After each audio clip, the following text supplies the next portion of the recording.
నమస్కారాలు. నిన్న మాజీ శాసనసభ్యులు వెంకటేగౌడ్ గారు వాళ్ళ పార్టీ మీటింగ్ పెట్టి మొత్తం తెలుగుదేశం నాయకులు, ముఖ్యంగా మా ప్రీతం నాయకులు పలమనేరు శాసనసభ్యులు అమరన్న గారి గురించి హేళనగా మాట్లాడారు. అయ్యా వెంకటేగౌడ్ గారు, మా నాయకులు అమరన్న గారు గ్రామ స్థాయి నుంచి సర్పంచ్ స్థాయి నుంచి మంత్రి స్థాయిగా వచ్చిన రోజు కూడా ఏ ప్రతిపక్ష నాయకుడిని అమర్యాదగా మాట్లాడడం కానీ, ఎక్కడ నువ్వు నువ్వు నువ్వు అని సంబోధించడం లేదు. నేను కూడా మిమ్మల్ని నాకన్నా వయసులో చిన్నవారైనా మీరు మాజీ శాసనసభ్యులు అని సంబోధిస్తున్నా. ఎందుకంటే మనం ప్రజల్లో ఉన్నాం, ప్రజాక్షేత్రంలో ఉన్నాం. విలువలతో కూడిన మన యొక్క మాట తీరు అనేది చాలా ముఖ్యం. మీరు మాట్లాడిన మాటలు మీడియాలో చూసిన వ్యక్తులందరూ నవ్వుకుంటున్నారు. మీ తండ్రి వయసు కన్నా పెద్ద వయసు కలిగిన ఒక గౌరవప్రదంగా ఉండే శాసనసభ్యులు, ఎక్కడ అవినీతి ఆరోపణ లేకుండా మచ్చలేని నాయకుడు మా అమరన్న గారు. అలాంటి నాయకుడి మీద నువ్వు ఏదో నేను మాట్లాడితే ఇది ఒక పెద్ద స్టేట్ న్యూస్ అవుతుంది, నేనేదో పెద్ద హీరో అవుతాను అని మీరు మాట్లాడడం ఎంతవరకు సమంజసమని చెప్పి కూడా మేము ప్రశ్నిస్తున్నాం.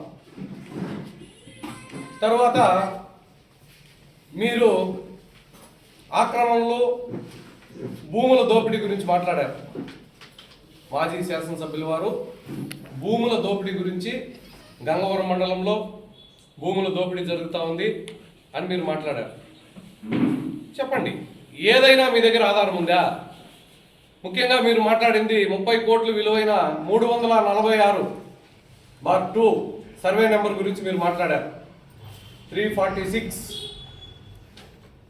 మీ ప్రభుత్వంలో మీరు శాసనసభ్యులుగా ఉన్న సమయంలో పలమనేరు నియోజకవర్గంలోని గంగవరం మండలం గంగవరం రెవెన్యూ గ్రామ దాఖలాలో 346/2A ఉన్న వంకపరంబోకు భూమిని అప్పటి కలెక్టర్ గారు ప్రొసీడింగ్స్ ఇవ్వడం మీ ప్రభుత్వంలో జరిగింది, అవునా కాదా? తరువాత అదే భూమికి సంబంధించి అగ్రిమెంట్, ఈ అగ్రిమెంట్ ఎవరు చేసుకున్నారు? మీరు మాజీ ఎమ్మెల్యే గారు, మీరు బీ ఫార్మ్ ఇచ్చి ఎంపీటీసీగా గెలిపించుకున్న వ్యక్తికి ఇదే భూమి అగ్రిమెంట్ అయింది, వాస్తవం కాదా?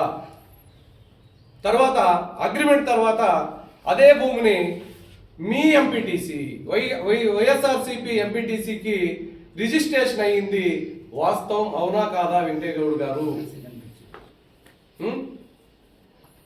ఇవన్నీ మీ హయాంలో జరిగాయి. మీ హయాంలో మీరు కూడా ఆ భూమి కోసం ప్రయత్నించారు.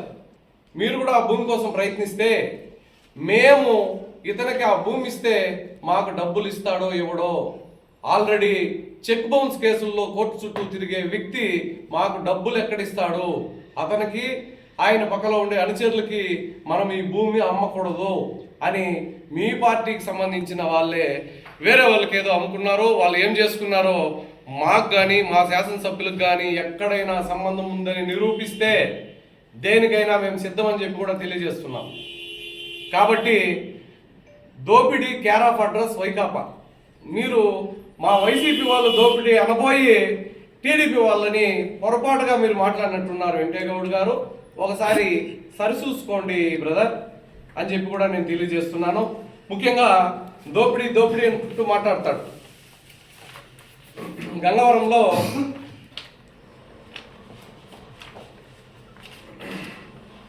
సర్వే నెంబర్ 319 R&B రోడ్డు కొరంబోకు సంబంధించి మీ కార్యకర్తలు, మీ వైఎస్ఆర్సీపీ కార్యకర్తలు 12 మంది కలిసి పట్టాలు తీసుకుని కోట్ల విలువైన భూమిని కాజేసింది నిజం కాదా వెంకటేగౌడ్ గారు అని అడుగుతున్నా. దీనికి మీరు ఏ రకంగా సమాధానం చెప్తారని చెప్పి కూడా నేను ప్రశ్నిస్తున్నా. అదే మాదిరిగా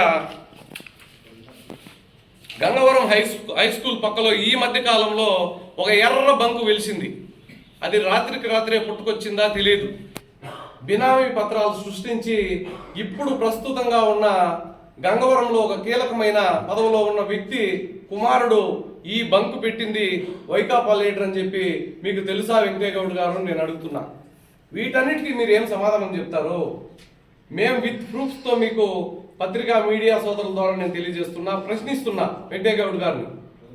అదేవిధంగా శరణార్థులు శ్రీలంక నుంచి అక్కడ తలదాసుకోవడానికి ఇక్కడ మన పలమనేరుకు వచ్చి గంగవరంలో శ్రీలంక కాలనీ దగ్గర ఉన్న శ్రీలంక కాలనీ వాళ్ళకు కేటాయించిన భూమిలో వాళ్ళని బెదిరించి వాళ్ళని ఖాళీ చేయించి అక్కడ ఉన్న స్థలాన్ని ఆక్రమించి మీరు పార్టీ ఆఫీస్ కట్టింది నిజం కాదా అడుగుతున్నా నేను.